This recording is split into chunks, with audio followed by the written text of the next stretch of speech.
Alrighty, it's lake season here in the Snowies, and today what I thought I'd do is show you a few woolly bugger variations that are going to be great to fill your boxes with. Super simple flies, I'm going to keep things nice and easy, so let's start tying. Now to start off here, I've got a size 12 barbless streamer hook here in the vise with a 2.8mm orange tungsten bead. That's going to be our starting point, and this is going to be based on the classic McGoo Olive Woolly Bugger with a nice bright orange head. So I've got 140 denier thread to start off with as well, just in black. Going to come back to just the bend of the hook. Now the great thing about this first fly is it's going to be two materials. We've got marabou and we've got some dubbing. Now like I said, we're tying a McGoo to start with, so olive is the colour of choice. Now when you're selecting marabou, it's really important to cull your material and look for a feather that's got nice sort of fluffy plumes all over it. This is still a pretty good feather, but what you don't want to look for in marabou is really wiry tips like that. You want to try and find something that's got really nice, long, flowing fibres. That's what's going to give you the most movement out of your woolly buggers. So once you've selected your marabou, you can do it either way. You can tie the whole feather in, like that, or what I like to do sometimes is strip off the fibres from the stem. I find I get a little bit more movement that way. And you may have to use one or two feathers. So I've just stripped off some of that marabou there. I've got a nice clump. Now I'm going to tie this pretty long. This tail's going to be pretty long. I want a lot of movement in this fly. Because it's such a simple fly, we need to make the materials work in our favour. So if I tie this tail too short, I'm not going to get that flow and whip that I'm looking for in this fly. So if I tie it nice and short like that, it might look good in the vise, but once we're fishing it, this is going to slim right down and have a lot of movement and wave. That's why we've taken the stem out of there. So I'm going to tie this tail pretty long. If we're talking hook shank lengths, it's probably nearly 3 hook shank lengths, maybe even a little more. You'll tie a bunch of these and you'll find a tail length that you like. But for me, that's probably a bit too long. The only thing I'd say as well is if you make it too long, that's when you get that tail fouling. So if you make it too long, it can be bad as well. So tie that in, nice firm wraps, really cinch that down. We'll trim that excess out of there. Trim that excess out of there. Now just tie these butts down, keeping everything nice and smooth for the body. So now I've got my tail, nice underbody. Now you could add a bit of flash in here. I'm not going to for this fly. I'll tie a bit of flash into the next fly we do. But obviously you can take these flies that I'm tying and change the materials, change the size of bead, flash, no flash, different colours, all that sort of stuff. So the last bit of this fly is some dubbing, which is our body material. Now I'm going to come back to where I tied that marabou in, and I'm going to create a dubbing loop. So I'm just going to take a big chunk of thread, double it over, tie this down, and just close that loop up like that. This is where I'm going to place my dubbing. I'm just going to put my thread back up to the front of the bead there. I've got my dubbing tool, I'm going to clip that in. Now I've got some olive brown synthetic dubbing here. You could use anything, you could use natural dubbing, any colour you want. The one thing I'd say though is get a dubbing that's nice and buggy and sort of really wispy. We're going to brush this out, it's going to create a nice bushy, dense body. So take a small section here, just like that. Give that a spin. Now before I start wrapping this, I'm going to use a dubbing brush just to pick some of that dubbing out of there. As you can see, we're sort of picking all those loose fibres out. Cool. Now once I've got my nice dubbing brush, just going to wrap that up to the bead. Nice firm wraps. Now don't worry too much what it looks like at this stage. We're going to brush all this out once we finish. But nice firm wraps all the way up to the bead there.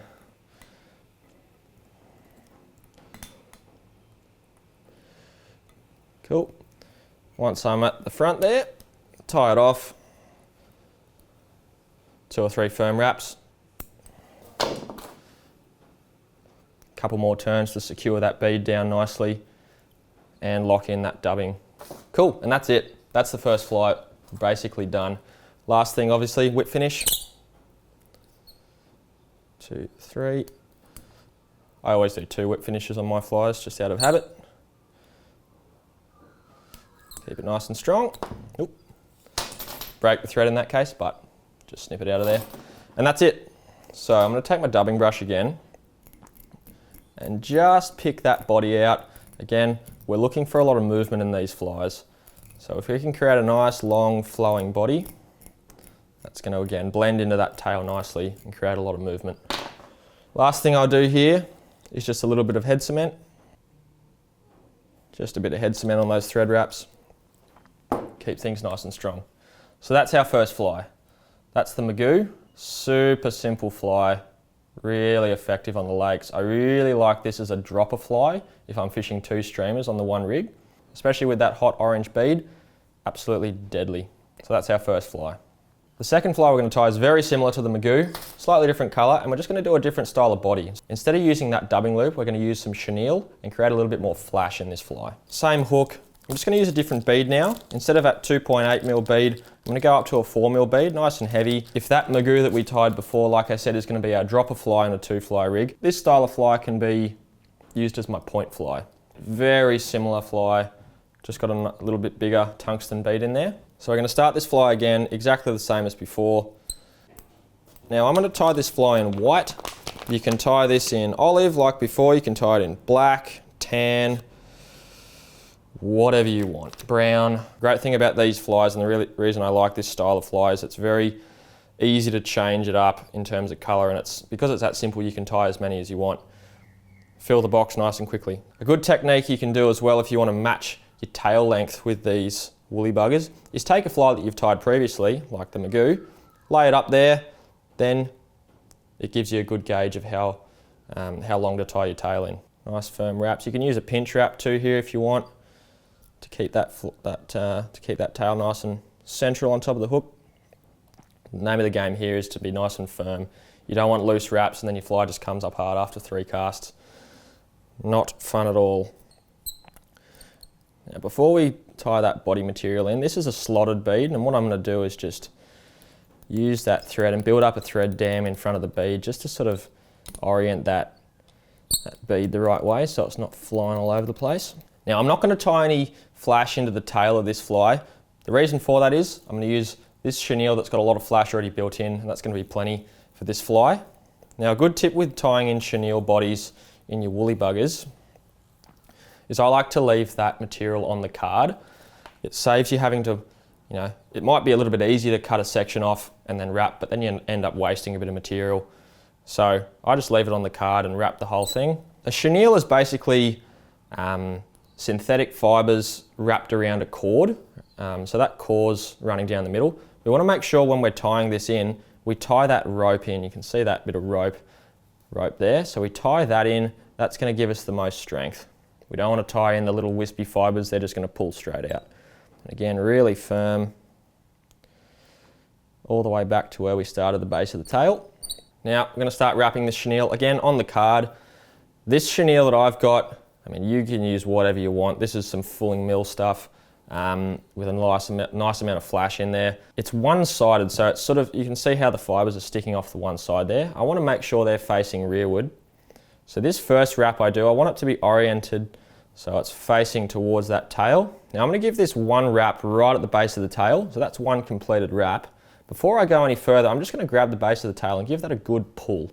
That's going to set that material in. Again, we're trying to build a lot of strength into these flies as well.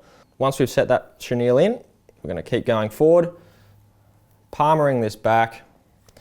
With every wrap, I'm pulling those fibres to the back of the fly. Now with flash and with this sort of flashy chenille, less is more. You don't want to sit there wrapping as much flash in as you can. Once this is wet and in the water, you'll be surprised how bright it is. So again, less is more, keep it sparse. Now I've got to the bead here, again, same as the dubbing loop before, just going to set that in there with a thread. A couple of thread wraps, that's 2, 3, and snip that out of there. A few more wraps to secure that chenille down. Now at this stage I'm going to whip finish. 1, 2, 3, 4. And snip that thread out of there. Cool. Now before I put any head cement or anything on there, I usually just like to sort of peel all those fibres out. You can see how sparse I've tied that in there, but even still, super flashy, right? And then pull all that chenille back. And there it is, there's our second fly. Almost exactly the same as the McGoo, obviously in a different colour, and with that nice thick flash in the body there. Also a heavier bead.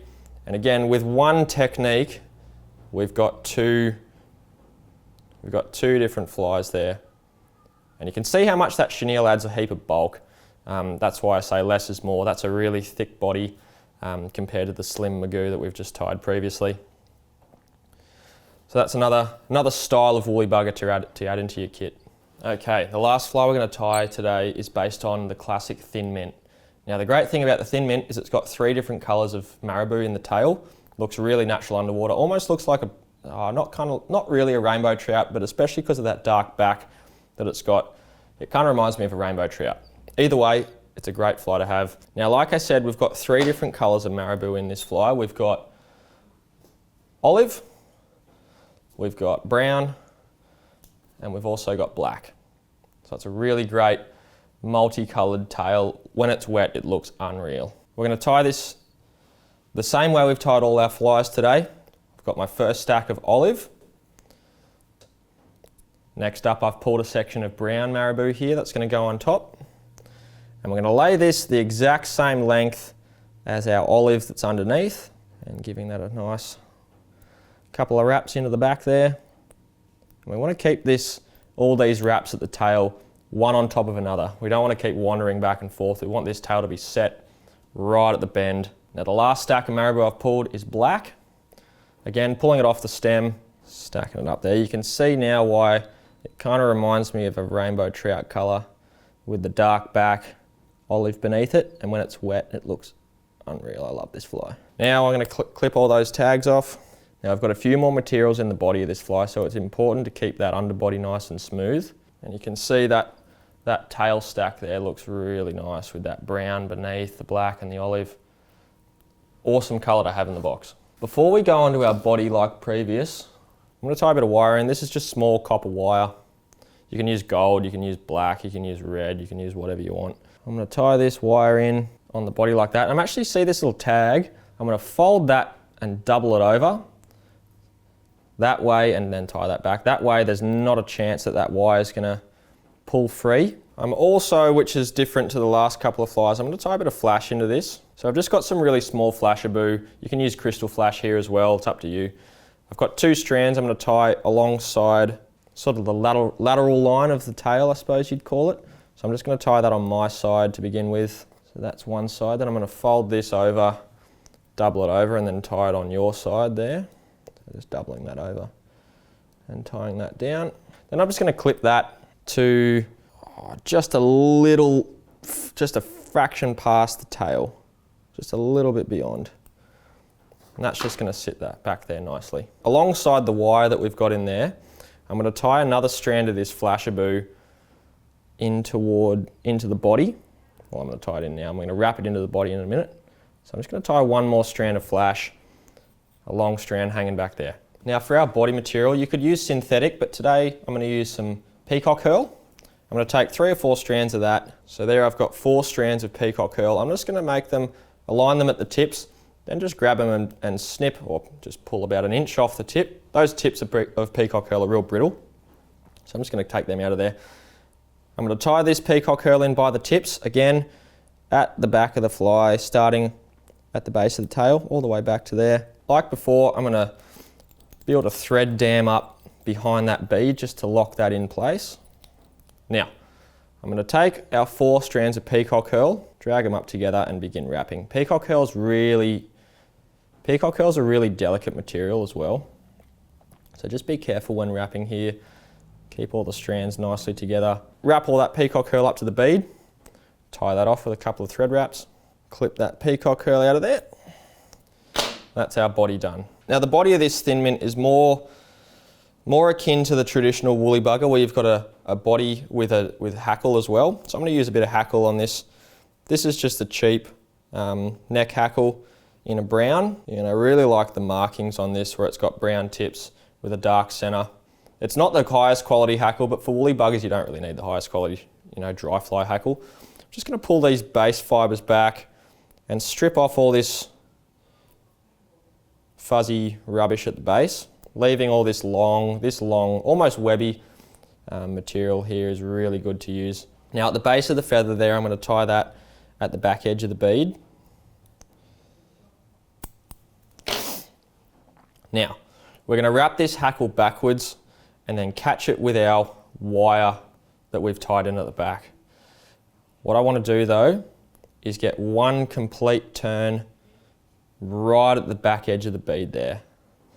That's going to be like our collar. So one full turn right at the back there, and then just spiral it back through the peacock herl. Nice, dense body. You can use hen hackles for this. You can use schlappen, whatever they call it.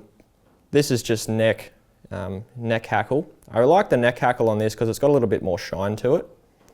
Now once I'm at the back of the tail here, I'm going to keep holding onto the tip of that feather, find our wire here, and use that wire to catch the tip of that hackle there. You can see how I've caught the tip of the hackle with our wire. And because we've wrapped our hackle backwards, I'm going to wrap my wire forwards through it, and what that's going to do is counter wrap it and make it really nice and strong. So if a tooth goes through that, the hackle's not going to spring open and unwrap for you. So nice quick wraps through the hackle there with the wire. Once I get to the back of the bead, you can do one complete turn if you want, but again you're just going to cinch that off with the thread, tying that wire down. And with wire, what you can do is you can wiggle it back and forth, and that's going to break off nice and cleanly. Now what I'm going to do before I forget as well is trim that stem out. Trim that hackle stem out. Nice fine points of your scissors. Trim that out of there. Now what I'm going to do with this flash that I've tied at the back is the same as the wire. I'm going to spiral it back through this body. Be careful not to trap as many fibres as you can. You're going to trap a few hackle fibres, but if you buzz through it pretty quick, it's not too bad. All the way up to the base of the bead there, and again, tie that off. So I've got a little bit of flash through the body of this one, and as well in the tail. Clipping it nice and close. Last step for the thin mint is to whip finish. 1, 2, 3, 4. If you've caught any fibres at this stage, you can trim them out of here, especially with that hackle. And there it is, that's the thin mint. Awesome pattern to have in the box. It really complements this, especially the McGoo as a 2-fly rig, and the white. But again, you can use any of these in combination with each other. You can use it as a single fly, use it as 2-fly rigs. But yeah, the thin mint, especially when it's wet, that fly, there's just something about it. It looks awesome underwater. Great fly to have in the box. So there you go, that's 3 woolly bugger variations for you. Take those same flies, change the bead size, hook size, colour, body material, you name it. The main thing to take away is that sort of style of fly is really customisable and super deadly on our lakes.